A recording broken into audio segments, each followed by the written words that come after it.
আসসালামু আলাইকুম। ইনান লার্নিং হোমে স্বাগতম। প্রিয় শিক্ষার্থী, আশা করি তোমরা ভালো আছো। ইতিমধ্যে তোমাদের পরিসংখ্যানের বেসিক নিয়ম নিয়ে আলোচনা করা হয়েছে এবং আজ আমরা দেখব কিভাবে খুব সহজ টেকনিকের মাধ্যমে, অর্থাৎ তোমাদের অবিচ্ছিন্ন যে মানগুলি দেওয়া থাকে, অবিচ্ছিন্ন শ্রেণী, সেই অবিচ্ছিন্ন শ্রেণী থেকে কিভাবে তোমরা খুব সহজ টেকনিকের মাধ্যমে সারণী তৈরি করবে। প্রথমে তোমাদের একটা জিনিস মনে রাখতে হবে, এখান থেকে তোমাদের কি তৈরি করতে হবে? সারণী তৈরি করতে হবে।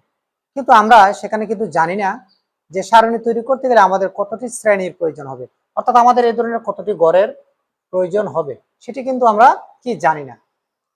তো সেক্ষেত্রে আমরা যখন একটি গড় নির্মাণের চিন্তা করি, তখন সাধারণত একটি গড় নির্মাণের পূর্বে আমরা সেখানে কতটি পিলার লাগবে সেটি আগে নির্ধারণ করতে হয়।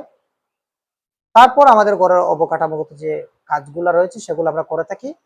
তো তদ্রূপ এখানে পরিসংখ্যান নির্ণয়ের ক্ষেত্রে প্রথমে তোমাকে যে কাজটি করতে হবে, কতটি সারণী অর্থাৎ তোমার কতটি শ্রেণী সেখানে লাগবে সেটি নির্ণয় করতে হবে। তাহলে সারণী নির্ণয় করতে গেলে সাধারণত শ্রেণী সংখ্যা নামে একটি সূত্র আছে, অর্থাৎ কতটি শ্রেণী লাগবে আমাদের সেটির জন্য আমাদের কি রয়েছে, শ্রেণী সংখ্যা নামে একটি সূত্র রয়েছে। আমরা প্রথম ক্লাসে তোমাদের সূত্রগুলো বলেছিলাম যে শ্রেণী সংখ্যা সমান হচ্ছে পরিসর ডিভাইডেড হচ্ছে শ্রেণী ব্যবধান। তাহলে আমাদের কি লাগবে? পরিসর লাগবে, অর্থাৎ শ্রেণী সংখ্যা নির্ণয় করতে গেলে আমাদের কি লাগবে? পরিসর লাগবে। তাহলে আমাদের পরিসর এবং শ্রেণী সংখ্যা এই দুটি সূত্রের মাধ্যমে সাধারণত এই অবিচ্ছিন্ন শ্রেণী থেকে একটা সারণী তৈরি করা কি সম্ভব, এবং সারণী খুব সহজে তৈরি করা যায়। তবে তোমাদের যেটি মনে রাখতে হবে যে শ্রেণী তৈরি করতে গেলে অর্থাৎ সারণী তৈরি করতে গেলে তোমাদের সাধারণত পরিসর এবং শ্রেণী সংখ্যা এই দুটি সূত্রের প্রয়োজন পড়বে, এবং এই দুটি সূত্রের মাধ্যমে তোমরা সাধারণত সারণী তৈরি করতে পারবো। তাহলে আমরা সেখানে লিখবো, প্রথমে আমরা লিখি এখানে দেয়া আছে কি দেয়া আছে, দেওয়া কি আছে, প্রশ্ন মাঝে কি দেওয়া আছে? শ্রেণী ব্যবধান। তাহলে আমরা লিখবো এখানে শ্রেণী ব্যবধান কত? শ্রেণী ব্যবধান হচ্ছে 5, শ্রেণী ব্যবধান 5।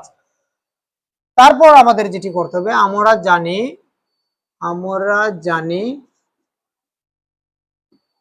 পরিসর। আমাদের প্রথমে কি লাগবে? শ্রেণী সংখ্যা নির্ণয় করতে পরিসর ভাগ হচ্ছে শ্রেণী ব্যবধান, সে কারণে কি করতে হবে? পরিসর বের করতে হবে।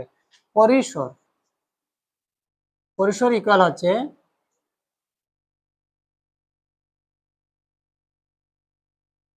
সর্বোচ্চ মান বিয়োগ সর্বনিম্ন মান যোগ হচ্ছে 1। অর্থাৎ পরিসর হচ্ছে শ্রেণীর সর্বোচ্চ অর্থাৎ অবিচ্ছিন্ন শ্রেণীর সর্বোচ্চ মান বিয়োগ হচ্ছে সর্বনিম্ন মান যোগ হচ্ছে 1। তোমাদের এখানে অনেকেই প্রশ্ন পাওয়ার পর তোমরা অনেকেই বড় কোন মানটি আছে সেটি বার করতে অনেকে হিমশিম খেয়ে যাও, বা অনেকে অনেক দ্বিধায় পড়ে যাও সেটি কিভাবে বের করো। সেটি বের করার খুব সহজ টেকনিক হচ্ছে, তোমাকে বের করতে হবে সর্বোচ্চ মান। তাহলে তুমি এখানে প্রথমে দেখবা 67, তারপর এটার চেয়ে বড় খুঁজবা যে এটার চেয়ে বড় আছে কিনা। 67 বড় আছে কত? 71, 71 বড় 77, 77 বড় আছে কিনা 80, 80 বড় আছে কিনা 84, 84 বড় আছে কিনা 84 বড় আছে কিনা। এই যেভাবে দেখবা 84 বড় আছে কিনা, এভাবে ধরে ধরে দেখবা 84 বড় আছে কিনা, 84 বড় আছে 88। তাহলে আমাদের সবচেয়ে বড় মান কোনটি? 88। তাহলে আমরা এখানে লিখবো 88, অর্থাৎ 88 বিয়োগ তারপর সবচেয়ে ছোট মান। ছোট মানের ক্ষেত্রে সেম ভাবে এইভাবে তোমরা বের করো। সবচেয়ে ছোট হচ্ছে কত? 67, 67 ছোট হচ্ছে 65, 65 ছোট আছে কত? 61, 61 ছোট আছে কিনা 61 ছোট 61, 61, 61 ছোট আছে কিনা নাই। তাহলে আমাদের বসাতে হবে 61, 61 প্লাস হচ্ছে 1। তাহলে এখন আমরা এটাকে বিয়োগ করব, দেখি এখানে কত বের হয়। এখানে রয়েছে 88 আর এখানে রয়েছে 1, তাহলে 88 যোগ হচ্ছে 1, এখানে হচ্ছে 89, 89 মাইনাস এখানে কত রয়েছে? 61, তাহলে এখানে থাকবে কত? 28। তাহলে আমাদের পরিসর বের হলো কত? 28। তাহলে আমাদের এখন কি করতে হবে? আমাদের এখন যে তোমরা সারণী নির্ণয় করব, সেক্ষেত্রে সারণী নির্ণয়ের সূত্র কি? পরিসর ডিভাইডেড শ্রেণী ব্যবধান। তাহলে পরিসরও পেয়েছি, শ্রেণী ব্যবধানও আমরা কি পেয়েছি। এখন আমরা লিখব শ্রেণী ব্যবধান, শ্রেণী সংখ্যা ইকুয়াল হচ্ছে পরিসর ডিভাইডেড শ্রেণী ব্যবধান। শ্রেণী ব্যবধান।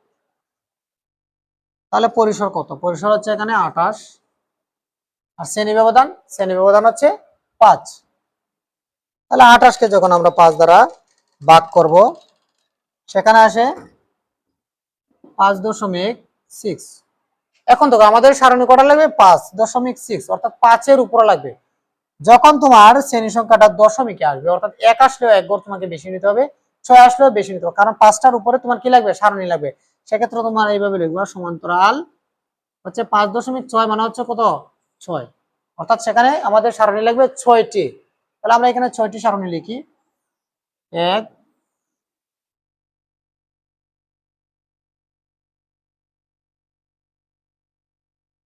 প্রথমে আমাদের এখানে সারণী নির্ণয়ের ক্ষেত্রে যেটি লাগবে শ্রেণী ব্যক্তি,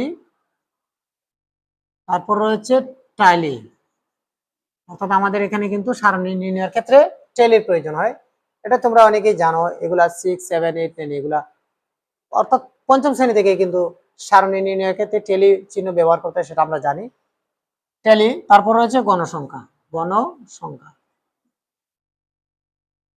এখন আমাদের কয়টা সারণী লাগবে? 6টা। তাহলে আমরা এখানে 6টা সারণী লিখবো। 1টা, তারপর হচ্ছে 2টা, 3, 4, 5, হয়ে গেল 6। তাহলে আমরা এখানে লিখলাম 6টা নাকি? এখন তোমাদের প্রথম কাজ কি? তোমাদের সারণী কখনোই ভুল হবে না। তোমাদের একটি টেকনিক্যালি যদি সবগুলো করো, তাহলে তোমাদের কি মনে থাকবে, অর্থাৎ ভুল হবে না। প্রথমে রয়েছে শ্রেণী ব্যক্তি, শ্রেণীর ব্যবধান। তাহলে সবচেয়ে ছোট যে সংখ্যাটি থাকবে কত রয়েছে এখানে? 61। অর্থাৎ এখানে সবচেয়ে ছোট যেটি রয়েছে সেটা হচ্ছে 61, অর্থাৎ 61। 61 থেকে 5, তাহলে 61 থেকে তুমি এভাবে গণবে 61। 61ও কিন্তু তোমাকে ধরে নিতে হবে 61, 62, 63, 64, 65। অর্থাৎ তোমার এখানে 61 থেকে ব্যবধান হবে 65। তাহলে 61 থেকে 65, তারপর কত? 66। তাহলে 66, 66, 67, 68, 69, 70। তাহলে এখানে আসবে কত? 70।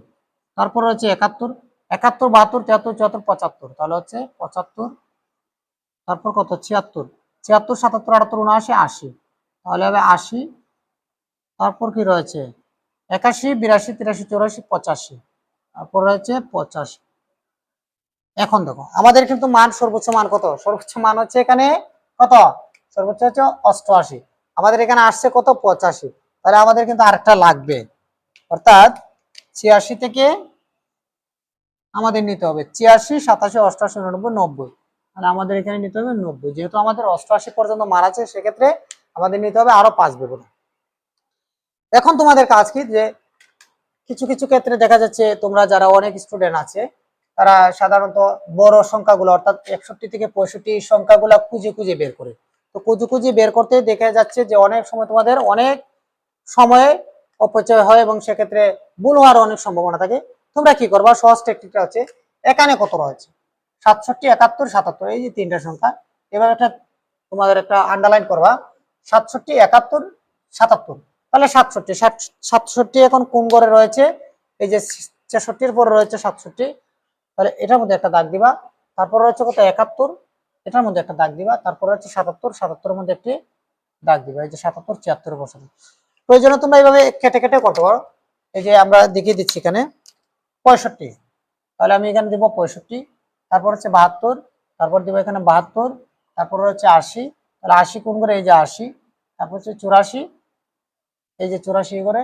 তারপর হচ্ছে 80, 80 হচ্ছে এই করে। 61, 61 প্রথম করে। 62, 62 প্রথম করে। 82, তাহলে 81-র পর রয়েছে এখানে 82। 72, 71-এর পর এখানে রয়েছে 72। 81, 81 এখানে রয়েছে। 68, অর্থাৎ 68, এই যে 64 পর হচ্ছে 68 এখানে রয়েছে। 80, 80 এখানে রয়েছে। 75, 76-এর পর রয়েছে 75। তাহলে এই যে 75। তারপর কি রয়েছে? 64, 64 প্রথম ঘরে রয়েছে। তারপর রয়েছে 72, 72 রয়েছে এই ঘরে। তাহলে 4টি, আর একটি হচ্ছে 5টি, অর্থাৎ 5টিকে এইভাবে লিখতে হবে, ঠিক আছে? তারপর হচ্ছে 75, 75 এই ঘরে রয়েছে। 83, 83 রয়েছে এখানে। তারপর হচ্ছে 80, 80 রয়েছে এখানে। তাহলে 4টি আর কি 5টি। 81, 81 রয়েছে এখানে, আর এটি 5টি। তারপর হচ্ছে 67, 67, 66-র পরে 67, তারপর হচ্ছে 74, 74 হচ্ছে এই যে 75-এর আগে হচ্ছে 74, তারপর হচ্ছে 88, 88 হচ্ছে 86 পরে। এখন আমরা দেখব এই টেলি চিহ্নগুলো খুব সহজ টেকনিকের মাধ্যমে তোমরা খুব দ্রুত সেগুলো করে ফেলবা, তোমাদের কখনোই কি ভুল হবে না। এখন তোমাদের যে কাজটি করতে হবে, তোমরা দেখতে হবে যে তোমাদের 25 কি মিলছে কিনা। যদি 25 তোমার সাথে মিলে যায় তাহলে মনে করবা তোমার টেলি চিহ্নটি বা সারণীটি সঠিক হয়েছে। যদি টেলি চিহ্ন না মিলে তাহলে সেক্ষেত্রে কিন্তু কি তোমাদের সারণী ভুল হবে। কিন্তু এভাবে যখন তুমি কেটে কেটে করবা, এইভাবে কেটে কেটে যখন করবা তখন তোমার কি ভুল হওয়ার কোনো সম্ভাবনা নাই। অর্থাৎ তোমরা 100% ধরে নিতে পারবা যে আমার সারণী কখনো ভুল হওয়ার কোনো সম্ভাবনা নাই। তাহলে এখানে আমরা দেখি একটু মিলিয়ে, এখানে রয়েছে 5টি, এখানে রয়েছে 5টি, এখানে রয়েছে 5টি, তাহলে কতটি হলো 15টি। 15, এই যে এখানে রয়েছে 3টি, এখানে রয়েছে 2টি, তাহলে 20টি, আর এখানে 4 আর এখানে 5 হচ্ছে কত 25। তাহলে 25টি সংখ্যা রয়েছে, 25টি টেলি রয়েছে, 25 জন স্টুডেন্ট রয়েছে। তাহলে তো আমাদের কি সারণীটি একদম 100% কি হয়েছে, মানে মিলেছে। তাহলে আমরা এখানে লিখবো প্রথম সংখ্যা রয়েছে কত 4, তারপর রয়েছে এখানে 3, তারপর রয়েছে 7, তারপর রয়েছে 5, তারপর রয়েছে 5, তারপর রয়েছে 1। এই তো হয়ে গেল আমাদের সারণী নির্ণয়। এখন এ ধরনের সারণী যখন তুমি পেয়ে যাবা, অর্থাৎ বিচ্ছিন্ন শ্রেণী সীমার যে সারণীগুলো রয়েছে, এই সারণীগুলা থেকে তোমরা গড়, গাণিতিক গড়, মধ্যক, প্রচুরক যে কোনো কিছু তোমরা কি নির্ণয় করতে পারবা। আমরা পরবর্তী ভিডিওতে তোমাদের দেখিয়ে দিব গড়, অর্থাৎ এই ধরনের বিন্যস্ত সারণী যখন থাকবে, অর্থাৎ শ্রেণীব্যাপ্তি এবং গণসংখ্যা দিয়ে সেই সকল প্রশ্ন দিয়ে একটি কোয়েকশন সাধারণত তোমাদের এসে থাকে। তো বিচ্ছিন্ন শ্রেণী দিয়ে যে প্রশ্নগুলো এসে থাকে সেগুলো কিভাবে তোমরা সমাধান করবা, পরবর্তী পর্বে তোমাদের এটি নিয়ে আলোচনা হবে। তোমরা যারা 2025 সালে এসএসসি পরীক্ষা রয়েছে, তোমাদের গণিত বিষয়ে যারা অঙ্ককে খুব ভয় পাচ্ছ, অঙ্ক নিয়ে খুব চিন্তিত, যারা অঙ্ক কম বুঝো, তোমাদের কি সহজ টেকনিকের মাধ্যমে পড়তে হবে। অর্থাৎ তোমাদের একটি কথা মনে রাখতে হবে যে পাস করতে গেলে আসলে বেশি মার্কসের প্রয়োজন নেই, কিন্তু পাস যদি তুমি করতে